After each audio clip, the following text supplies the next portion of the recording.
Power sector के shares, specifically जो power equipment manufacturer है, वो शेयर्स बहुत बड़े क्रैश हुए। एक दिन, सिर्फ एक दिन के अंदर अंदर वो शेयर 7 से 8% टूटे। जी वर्नोवा 7-8%, हिटाची 7-8%, सीजी पावर 6%, थर्मक्स 4 से 5%। ये एक दिन के अंदर इतने बुरे टूटे पावर इक्विपमेंट मैन्युफैक्चर के शेयर्स। गवर्नमेंट की सिर्फ एक पॉलिसी के कारण, कि गवर्नमेंट ने सिर्फ एक पॉलिसी चेंज करी, उस वजह से ये हाल हुआ है। तो आइए जानते हैं कि ये बहुत बड़ी अपॉर्चुनिटी है या बहुत बड़ा ट्रैप है, एक्चुअल में हुआ क्या है। और साथ में अपन वो टॉप 10 स्टॉक्स भी डिस्कस करेंगे जिनको बाद में बेनिफिट भी होने वाला है इस पॉलिसी की वजह से साथ में। तो अपन टॉप 10 स्टॉक्स और पूरी की पूरी कहानी अपन अच्छे से डिटेल में डिस्कस करते हैं। बट उसके पहले अगर किसी ने प्लीज वीडियो लाइक नहीं करती, वीडियो लाइक कर देना, चैनल सब्सक्राइब कर देना और बेल आइकन नोटिफिकेशन प्रेस करना। Like, subscribe, bell icon notification. And हाँ, this video is just for an educational purpose, not an investment advice. चलिए ये शुरू करते, पहले आपको समझाता हूं कि हुआ क्या था एक्चुअल में, ये शेयर टूटे क्यों। तो उसके पहले आपको एक समझना पड़ेगा कि 2020 के अंदर गवर्नमेंट ने पहले क्या करा था। तो 2020 के अंदर गवर्नमेंट ने क्या करा था, क्योंकि लैंड बॉर्डर के आसपास जितनी भी कंट्रीज थी उनके साथ टेंशन बढ़ रही थी इंडिया की। इंडिया जिनके भी साथ लैंड बॉर्डर शेयर करता है, जैसे पाकिस्तान हो गया, चाइना हो गया, इन सब के साथ, तो इन्होंने क्या करा कि जितने भी इंडिया के अंदर कोई भी टेंडर निकल रहे हैं, इंडिया के अंदर कोई भी गवर्नमेंट के टेंडर निकल रहे हैं, तो इन कंपनीज को एक तरीके से रिस्ट्रिक्ट कर दिया कि जितनी भी चाइना की कंपनीज है, पाकिस्तान की कंपनीज है, जो भी लैंड बॉर्डर वाली कंपनीज है, वो कंपनी इंडिया के अंदर जो गवर्नमेंट टेंडर है उनके अंदर पार्टिसिपेट करने के लिए बहुत ज्यादा स्ट्रिक्ट नॉर्म लगा दी। एक तरीके से उनको अप्रूवल देते ही नहीं थे, बहुत ज्यादा स्पेशल क्लियरेंसेस देते थे, होम मिनिस्ट्री से अप्रूवल वगैरह लगेगी, स्पेशल क्लियरेंस वगैरह लगेगी। तो इस वजह से क्या हुआ, इंडिया की जो कंपनी, इंडिया की कंपनी को फायदा हो गया था कि इंडिया की जो भी कंपनी, भेल, सीजी पावर, साइमन वगैरह, कि उनको पता है बाहर से कंपटीशन मिलना नहीं है उनको, चाइना पाकिस्तान वगैरह से, उन कंपनीज को तो एक तरीके से बहुत ज्यादा तरह से रिस्ट्रिक्ट कर दिया था। तो वो कंपनीज यहां पर गवर्नमेंट टेंडर में पार्टिसिपेट नहीं कर पा रही थी, चाहे वो रोड कंस्ट्रक्शन हो, पावर जनरेटिंग कंपनी हो, पावर ट्रांसमिशन कंपनी हो, इलेक्ट्रिकल इक्विपमेंट मैन्युफैक्चरिंग कंपनी हो, या गवर्नमेंट का कोई भी ईपीसी प्रोडक्ट हो, इनमें से कहीं पे पार्टिसिपेट नहीं कर सकती थी। बट अब हुआ क्या, इंडिया के अंदर इलेक्ट्रिसिटी की पावर की डिमांड तो बहुत ज्यादा बढ़ती जा रही है। पावर की डिमांड आपको पता है, हमको रिन्यूएबल एनर्जी के लिए भी हमको इलेक्ट्रिकल इक्विपमेंट चाहिए, ट्रांसमिशन एक्सपेंशन करना है, हमको अल्ट्रा हाई वोल्टेज की लाइन चाहिए, एचवीडीसी के प्रोडक्ट चाहिए, हमको डेटा सेंटर की डिमांड बढ़ रही है, मैन्युफैक्चरिंग की डिमांड बढ़ रही है, मतलब इंडस्ट्रियल बूम बढ़ रही है। इस वजह से पावर की डिमांड तो अल्टीमेट लेवल पे बढ़ रही है, आप सबको ये भी पता है ऑलरेडी। अब दिक्कत क्या है, जितनी हमको पावर की डिमांड बढ़ रही है उतनी हमको पावर को इक्विपमेंट चाहिए, ट्रांसफॉर्मर चाहिए, एचवीडीसी चाहिए, स्विच गियर चाहिए, ये सारी चीजें चाहिए, ग्रिड एक्सपेंशन वगैरह चाहिए। बट इंडिया में इतनी ज्यादा पावर के इक्विपमेंट की डिमांड लगी और इतनी यहाँ पे सप्लाई ही नहीं है। सबसे बड़ी दिक्कत यही पड़ी, हमारे पास transformer, GIS, switch gear, HV equipment जितने हमारे पास सप्लाई है ही नहीं, इतनी ज्यादा डिमांड चल रही है। तो इस वजह से क्या हो रहा था, काम बहुत ज्यादा डिले हो रहा था। तो गवर्नमेंट को रियलाइज हुआ कि यार ऐसे तो काम नहीं चलने वाला, इंडिया के अंदर अभी इतनी ज्यादा डिमांड है और सप्लाई कम है। तो गवर्नमेंट ने क्या करा, गवर्नमेंट ने 4 जुलाई, मतलब हालांकि 3 जुलाई, वो 4 जुलाई को अनाउंस करा था, पर 3 जुलाई को ही वो पूरा का पूरा मतलब एक तरह से पब्लिक हो चुकी थी वो। 3 जुलाई को गवर्नमेंट ने चाइना की 4 कंपनी को वापस से इस मार्केट के अंदर एंटर दे दी, टीबीआई एनर्जी, नाइजिंग, न्यू नॉर्थ ईस्ट और साइकाई। अब ये 4 चाइनीज कंपनी ऐसी है, इन 4 चाइनीज कंपनी जो एक तरह से इलेक्ट्रिकल जो भी पावर इक्विपमेंट होते हैं वो पावर इक्विपमेंट मैन्युफैक्चर करती है, उनको अलाउ कर दिया कि तुम इंडिया की गवर्नमेंट के जो भी टेंडर है उसके अंदर पार्टिसिपेट कर सकते हो। इन 4 कंपनी को क्यों अलाउ करा, केवल इन 4 कंपनी को अलाउ करा, बाकियों को नहीं करा है चाइना की, क्योंकि इन कंपनीज की इंडिया के अंदर मैन्युफैक्चरिंग यूनिट थी। तो इस वजह से इनको अलाउ करा गया कि इंडिया में मैन्युफैक्चरिंग यूनिट है तो आप यहां पे आ सकते हो और आप यहां पे मतलब गवर्नमेंट के जो टेंडर है उनमें पार्टिसिपेट कर सकते हो। तो इस वजह से अब यहां पर जो भी जो ट्रांसफॉर्मर कंपनी इंडिया के अंदर, ट्रांसफॉर्मर कंपनी है, स्विच गियर कंपनी है, ग्लास इंसुलेटेड कंपनी है, या फिर जो भी पावर के अदर इक्विपमेंट बनाती है, उनके शेयर, ये डिसीजन उनके बाद बहुत बुरी तरीके से टूटे, क्योंकि अब इनको चाइना से कंपटीशन मिलेगा। अब जैसे अगर आप देखो, ये मैंने एंजेलन की वेबसाइट चलाई हुई है, ये देखो, ये केवल एक दिन का है, ये मैं बता रहा हूं, एक दिन में जो प्राइस टूटी, ये वाला जो आपको पूरा स्लॉप दिख रहा है, ये एक दिन के अंदर पूरी प्राइस टूटी है। ये भेल का है, ये जी वर्णों का भी, आप जी वर्णों देखो, ये एक दिन के अंदर बहुत बुरी प्राइस टूटी है। चार्ट आप देखो यहाँ पर, मैंने एंजेलन की वेबसाइट चलाई हुई है। सेम हिटाची एनर्जी देखो, हिटाची, मतलब ये बहुत बुरी तरीके से टूटी थी। 3 जुलाई को प्राइसेस बहुत खराब तरीके से टूटी थी। तो अब बात आती है कि क्या ये परमानेंट इंपैक्ट है, कि भाई परमानेंट तरीके से प्राइस टूट चुकी है, या होना क्या वाला है। अब आप ये मतलब कि लोगों को लग रहा है कि यह बहुत बड़ी अपॉर्चुनिटी है, जिंदगी भर के लिए कंपनी का गेम खत्म हो गया। आंसर इज नो, ये केवल टेम्परेरी फेज है। ये जो प्राइस टूटी है इसमें आपको अच्छे से एक बार ध्यान रखना चाहिए। इन कंपनीज पे अपन सारी कंपनीज के आगे बात करेंगे, रीजन बिहाइंड इट। इवन आप देखोगे तो जो एफआईआई का स्टेटमेंट आया था, जो नोमुरा करके एफआईआई है, जापान का बहुत बड़ा, मतलब अपने यहाँ पे बहुत बड़ा एफआईआई है, वही तरह से इसने भी बोला था कि मार्केट ने बहुत ज्यादा एक्सेसिव रिएक्शन दे दिया। ऐसी कोई बात ही नहीं थी, जो एक एक दिन में शेयर 8-8, 10-10% 30% तक टूट गए, इतनी कोई बड़ी बात हुई नहीं थी। रीजन क्या है कि ये टेम्परेरी फेज है? रीजन ये है टेम्परेरी फेज का, क्योंकि ये जो एंट्री मिली है सारी कंपनीज को नहीं मिली है, केवल 4 अप्रूव कंपनी को मिली है, 4 के अलावा बाकी कंपनी को एंट्री नहीं दी गई है। और ये जो 4 कंपनी को भी एंट्री दी है ये टेम्परेरी फेज है, केवल गवर्नमेंट ने 2 साल तक ये अनाउंस करा है।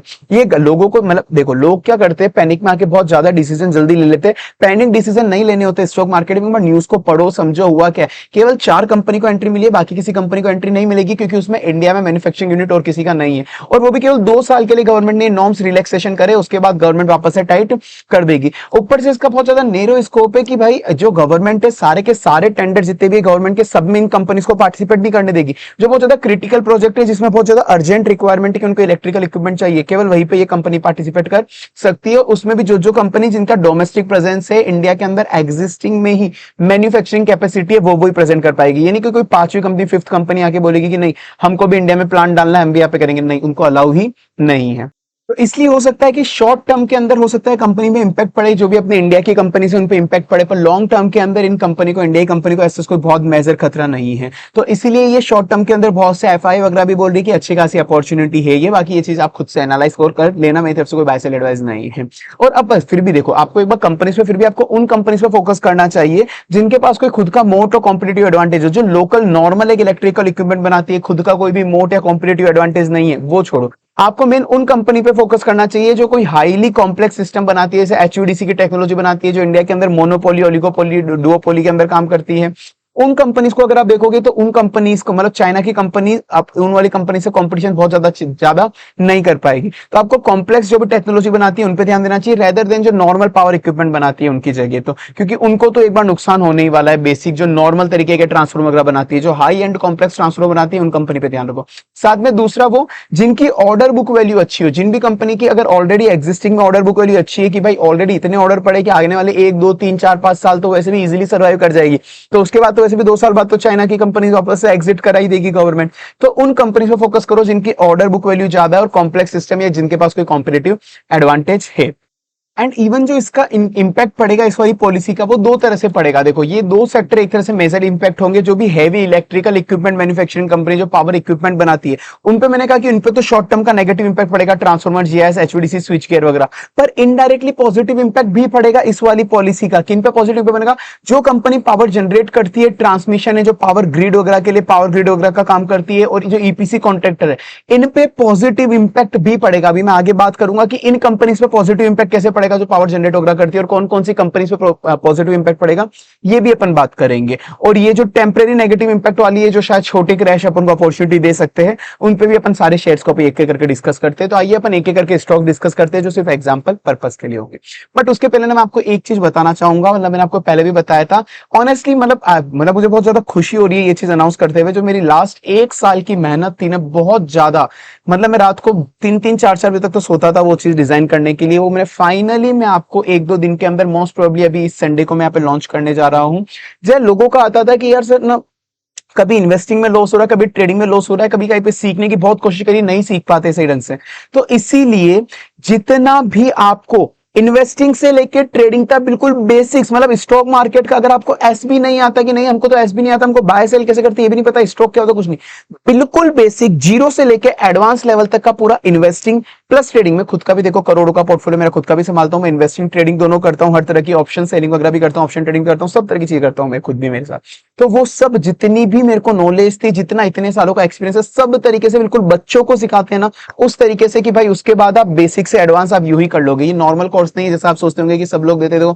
ऑनेस्टली सही बताऊं ना, मेरे को तो बहुत चीजें आती थी, पर मेरे को समझ नहीं आता था लोग लाखों रुपए में कोर्स क्यों बेच रहे हैं। मैंने कोर्स लिए लोगों के, मुझे समझ में आया भाई मतलब लाखों का तो कोई वर्थ इट नहीं है, उससे बहुत अच्छी चीजें मैंने आपको डिलीवर करी है, वो भी बहुत इजी लैंग्वेज में, ताकि मुझे उस पता पड़ गया कि भाई मार्केट में ऐसा क्या सिखा रहे 1 लाख का, मतलब लाखों का कुछ नहीं। मैं आपको बहुत ही नॉमिनल प्राइस के अंदर, वो मैं संडे को मैं मोस्ट प्रोबेबली लॉन्च करने वाला हूं। आप बस एक बार आपका कमेंट कर देना स्टॉक मार्केट कोर्स, या तो एसएमसी, बस आप कमेंट कर दो एसएमसी स्टॉक मार्केट कोर्स, ताकि आपको जैसे ही वो लॉन्च होगा आपको मैं लिंक कमेंट सेक्शन में आपको दे दूंगा आपके कमेंट पे, क्योंकि जब भी लॉन्च होगा उस दिन बहुत ज्यादा हैवी डिस्काउंटेड प्राइस पे रहेगा। तो आपको इन्वेस्टिंग, ट्रेडिंग वगैरह, ऑप्शन कुछ भी सीखना है, सब कुछ आप यहां से सीख सकते हो बिल्कुल। तो वो अगर आपको ये ऑफर डिस्काउंट ग्रैब करना है, बस आप एसएमसी कमेंट कर देना। चलिए बाकी अपन आगे चलते हैं अब अपने आगे।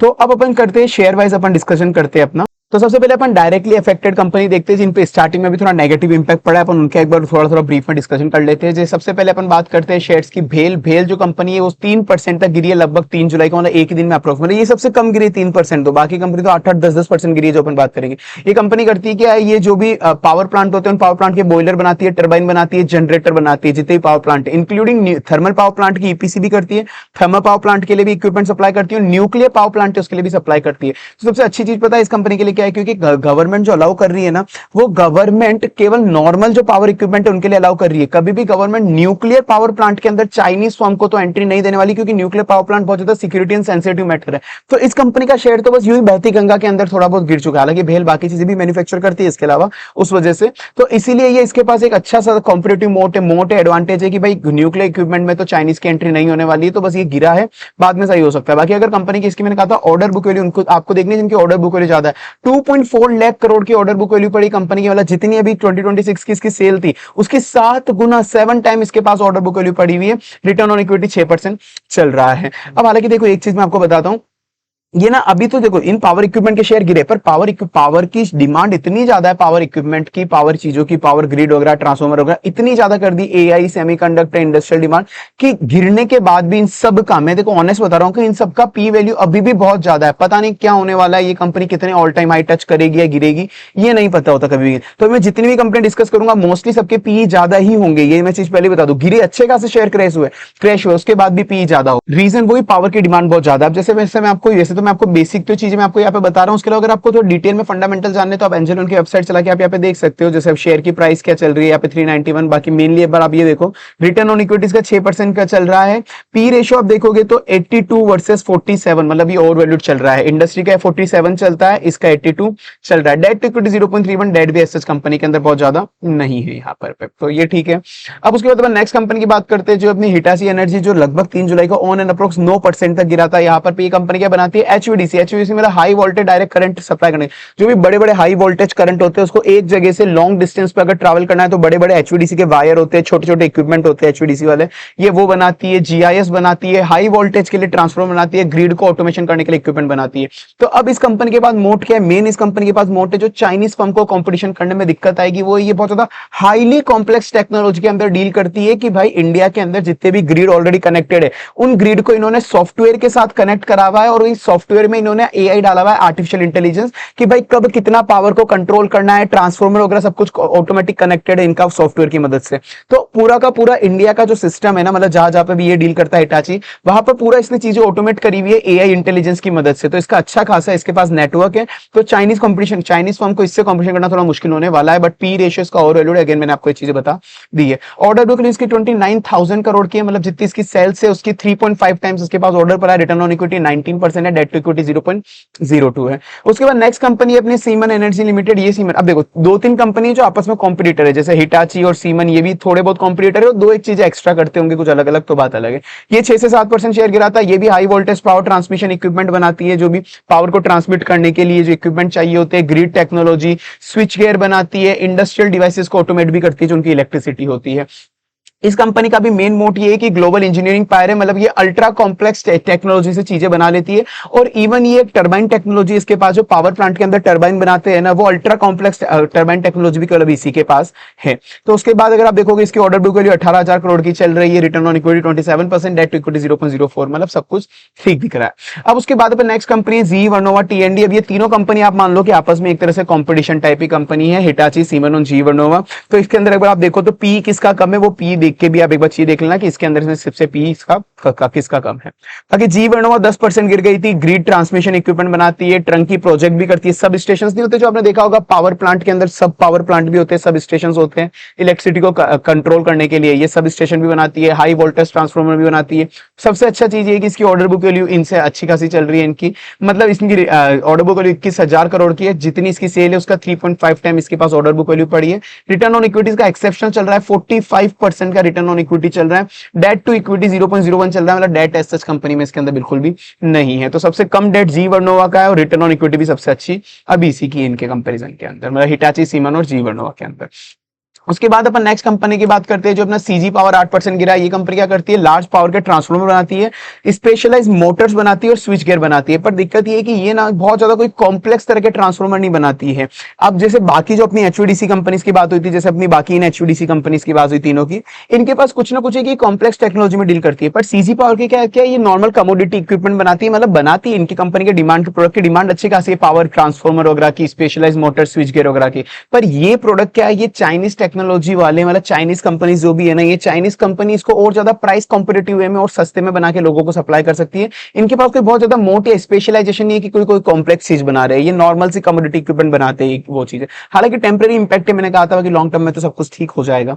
बाकी ऑर्डर बुक वैल्यू इसकी 15,000 करोड़ की चल रही है, जितनी इसके सेल्स है उसकी 1.2 टाइम, रिटर्न ऑन इक्विटी 15% अच्छा चल रहा है, debt to equity 0.01, debt asset बहुत ज्यादा नहीं है। उसके बाद नेक्स्ट कंपनी की बात करते हैं थर्मेक्स। थर्मेक्स क्या करता है, इंडस्ट्रियल के लिए बॉयलर्स बनाता है, मतलब पावर प्लांट के अंदर बॉयलर काम आते हैं वो होते हैं। कैप्टिव पावर प्लांट भी बनाता है ये, साथ में green waste to energy solution भी, जो ग्रीन वेस्ट जो होता है ना, वेस्ट से एनर्जी सॉल्यूशन भी प्रोवाइड करता है, उसके लिए भी इक्विपमेंट ये बनाता है थर्मेक्स।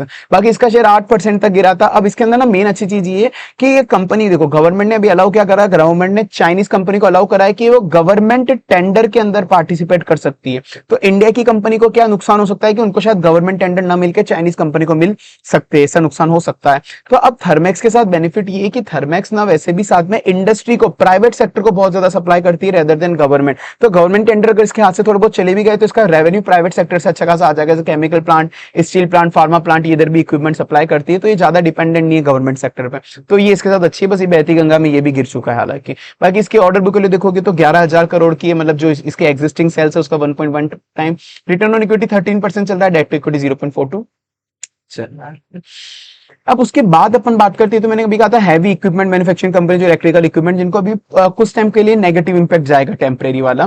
बट अब उसके बाद बात करते हैं अपन जो इनडायरेक्टली पॉजिटिव इंपैक्ट किन किन स्टॉक्स को आने वाला है और क्यों आने वाला है, अपन कुछ एग्जांपल्स के लिए बात करते हैं। बट उसके पहले किसी ने प्लीज वीडियो लाइक नहीं करते, वीडियो लाइक कर देना, चैनल सब्सक्राइब कर देना, बेल आइकन नोटिफिकेशन प्रेस कर देना, like subscribe bell icon notification. जो कंपनी इनको पॉजिटिव इंपैक्ट आ सकता है, पावर जनरेटिंग कंपनी, जैसे एनटीपीसी हो गई, टाटा पावर हो गए। रीजन बिहाइंड इट, ये कंपनी क्या करती है, कंपनी पावर प्रोड्यूस करती है, कोई इक्विपमेंट मैन्युफैक्चर नहीं करती। और पावर प्रोडक्शन के अंदर चाइनीज कंपनी अलाउ नहीं है। चाइनीज कंपनी किसमें अलाउ है, जो पावर के इक्विपमेंट मैन्युफैक्चरर है उसके अंदर अलाउ है। तो इनको क्या होगा, ये एनटीपीसी टाटा पावर वगैरह को इक्विपमेंट तो नहीं बनाती, इनको इलेक्ट्रिसिटी प्रोड्यूस करने के लिए इक्विपमेंट चाहिए होते। तो इनके साथ क्या होगा, पहले इनको इक्विपमेंट बहुत धीरे धीरे मिल रहे थे, डिले हो रहा था, चीजों में इक्विपमेंट मिल नहीं पा रहे थे। तो चाइनीज कंपनी आ जाएगी तो इनका फास्टर एग्जीक्यूशन होगा, इनको इक्विपमेंट जल्दी मिल जाएंगे। एज वेल एज वो प्राइस कॉम्पिटिटिव कंपटीशन ज्यादा होगा, तो चाइनीज कंपनी इनको सस्ते में सप्लाई कर सकती है वो इक्विपमेंट। तो इनका कैपेक्स का और इनपुट का कॉस्ट भी कम हो जाएगा, इनको सस्ते में इक्विपमेंट मिल जाएंगे, तो ये बेनिफिट हो सकता है। इनके पी रेशियो दोनों कंपनी के गिरे हुए, इंडस्ट्री के 25 चलते हैं, वहीं पे इसके 12 और 23 चल रहे हैं, मतलब दोनों के इंडस्ट्री कंपैरिजन में कम है।